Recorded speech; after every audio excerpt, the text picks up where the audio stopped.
Human metapneumovirus বা HMPV. করোনার পর নতুন করে জনমনে আতঙ্ক ছড়াচ্ছে এই ভাইরাস। চীন থেকে ছড়িয়ে পড়া ভাইরাসটি জাপান, মালয়েশিয়া ও ভারতের পর এবার শনাক্ত হয়েছে বাংলাদেশেও।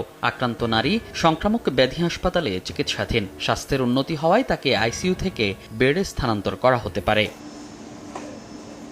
ভাইরাস নিয়ে আতঙ্ক থাকলেও এখনও সচেতন নয় সাধারণ মানুষ।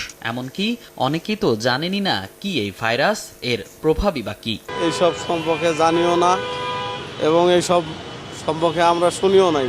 এইচএমপি ভাইরাসটা অনেক মারাত্মক নাকি, এটা করোনার থেকে অনেক ডেঞ্জারাস। নতুন একটা ভাইরাস আসতেছে, এখন এটার জন্য আমরা আমাদেরকে বলছি একটু সতর্ক থাকার জন্য। এটা একটা আতঙ্ক হওয়ার মতো যদি হয় তাহলে তো আতঙ্কের জিনিসই।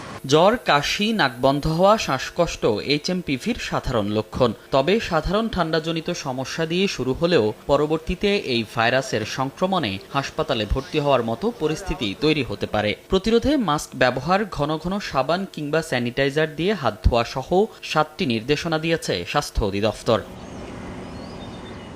জনস্বাস্থ্য বিশেষজ্ঞরা বলছেন এইচএমপিভি নতুন কোনো ভাইরাস নয়, তাই আতঙ্কিত না হয়ে সচেতন হতে হবে। আতঙ্কিত হওয়ার কোনো কারণ নেই। আমাদের শ্বাসতন্ত্র বাহিত যে কোনো রোগের বিরুদ্ধেই আমাদের সুরক্ষিত থাকা উচিত।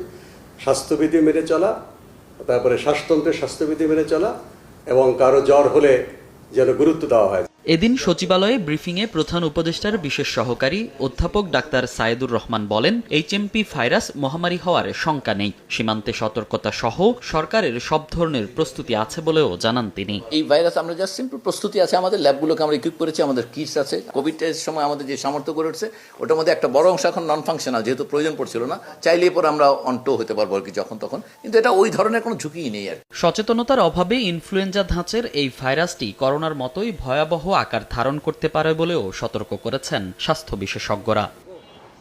হিউম্যান মেটানিউমোভাইরাস নিয়ে এখনও কোনো সতর্কতা জারি করেনি বিশ্ব স্বাস্থ্য সংস্থা। তবে 7টি জরুরি নির্দেশনা দিয়েছে বাংলাদেশের স্বাস্থ্য অধিদপ্তর। এই নির্দেশনাগুলোই মেনে চলার পরামর্শ দিচ্ছেন চিকিৎসকরা। মনির হোসাইন, সময় সংবাদ, ঢাকা।